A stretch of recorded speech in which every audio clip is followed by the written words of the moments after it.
He is a citizen of Connecticut, and he believes in the Second Amendment, and he gave some of the most compelling testimony against greater gun control in Connecticut that anybody gave, so much so that it caught the eye of Fox News and it caught the eye of Megyn Kelly. And then Megyn Kelly had him on and interviewed him, and since then he's been kind of become sort of a cult hero. Joining me on the hotline right now is Robert Steed, better known as Boomer. You don't mind if I call you Boomer, do you? Go right ahead, Jim. How are you? Very good, thank you very much. I know Megyn Kelly, she sort of made you famous, but what struck me when I watched your interview with Megyn was how calm and how cool and how logical you were.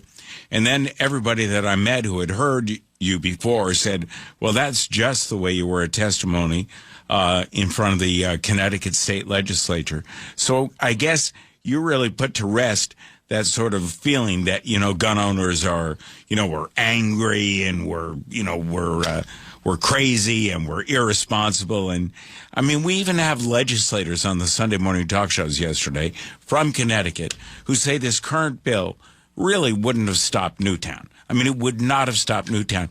I mean, my feeling is, and you tell me if I'm wrong, this is really all about gun control. It's not about Newtown. Well, Jim, you nailed it right on the head. This is nothing to do with, well, first of all, let's talk about the task force. It was the task force on gun violence and child safety. This addresses neither of those. What this does is makes default felons out of otherwise good, honest, transparent citizens.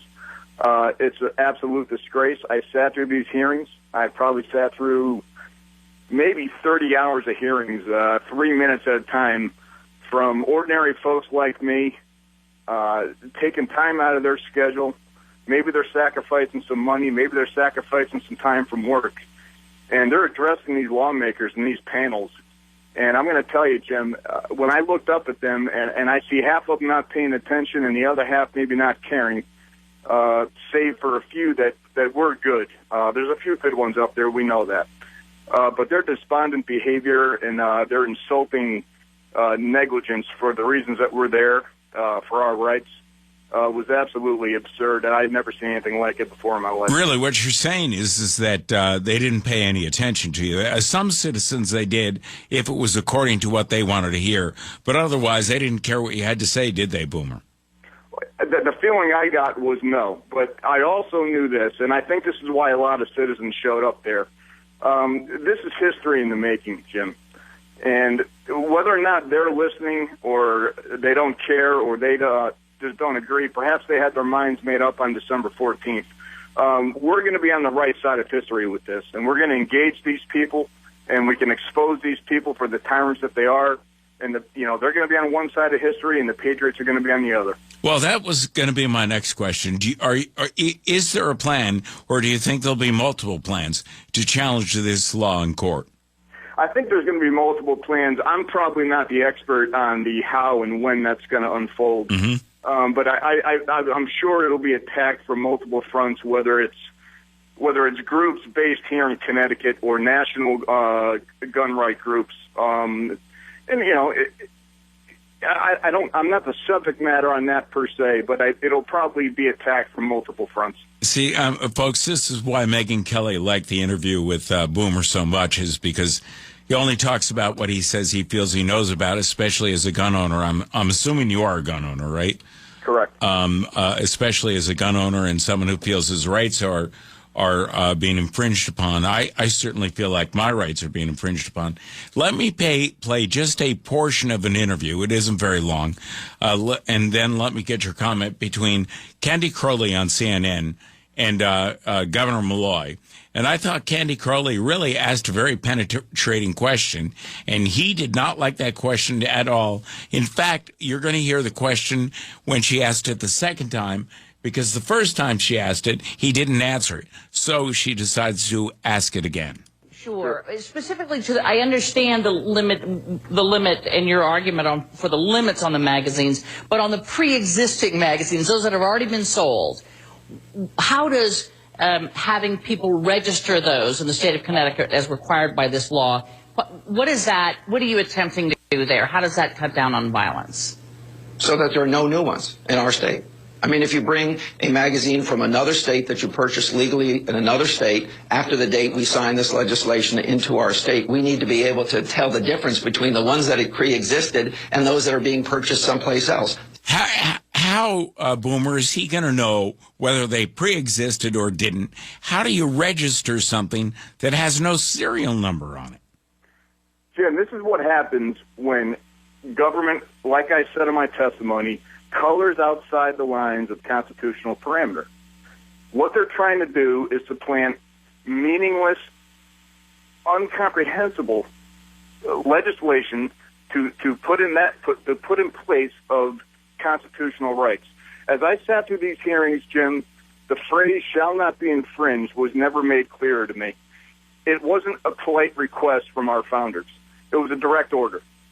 It was a direct order to the government at the time and future governments to not infringe on the rights of the people, and that has been bent and broken too many times, and we've had enough. And this is when you start getting into ridiculous debates about magazine capacity, cosmetics, what looks scary, what doesn't. This is absolutely absurd. It makes no sense, and I agree with you that it's not going to stand, and we're not going to allow it to stand. Well, I just don't, and as again, I ran it past one attorney here in Connecticut. I also ran it past my sister and her firm, and they weren't sure that this really could stand either. So when it is challenged, it will have a tough time standing. I'm talking with Robert Steed, who, like it or not, is becoming the articulate spokesperson for gun rights here in Connecticut. Whether you like it or not, Megyn Kelly made you an instant star. I've seen her interview people before. She's tough, but at the end of the interview, you can tell whether or not she thought you did a good job, and you could tell she thought you did a good job. One more question here.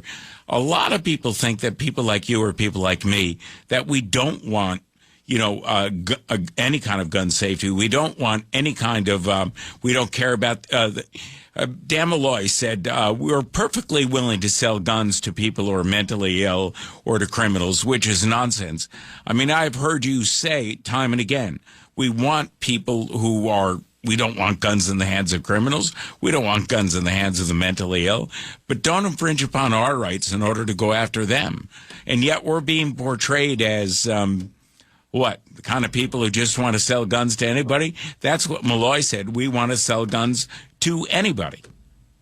Well, and Jim, that's why your voice is very important in this process, because the media controls the narrative.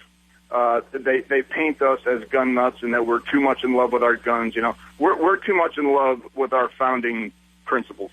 And I'm going to tell you right now, I saw a lot of reference made to the Bill of Rights throughout these hearings, and mostly from people like me and the hundreds, if not thousands, of others who testified. And they all brought up, in one facet or another, in one way or another, the Bill of Rights. And we all know that the Bill of Rights is there, but I think we seldom ask ourselves how and why the Bill of Rights is there. That's a good point. And I'm going to tell you right now, what it took was a group of men with the courage and the selflessness to purposely put in place a set of rules that specifically limited their own power so that others could be free. And ask yourself, Jim, how many lawmakers do we have today, not only in this state, but in this country, who can look themselves in the mirror and say, I put people's freedoms before political expediency and political convenience and personal power? How many can say that?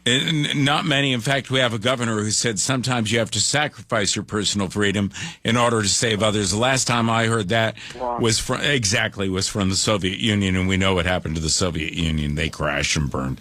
I got to run, Boomer, but I appreciate you coming on. Please stay in touch as this thing goes along, and I'll stay in touch with you as well. You're very well informed, and you're a very good speaker. And like it or not, the national media likes you too. So kudos to you. You did a great job. Thanks, Boomer, very much for joining me. Jim, thank you. Okay, have a good day. That was Robert Steed. Has been interviewed a number of times, and now he's been interviewed on my show. I'm a little embarrassed I didn't find him first, but Fox News and Megyn Kelly found him, and I'm glad they did. He's a very level-headed. I mean, if you wanted to draft some legislation, some real legislation that would keep your children safe and yet preserve the rights of Article 1, Section 15 and the Second Amendment of the federal Constitution, the Connecticut Constitution. If you wanted to draft some real legislation, this is the guy you ought to start with first. He's very level-headed, and he cares.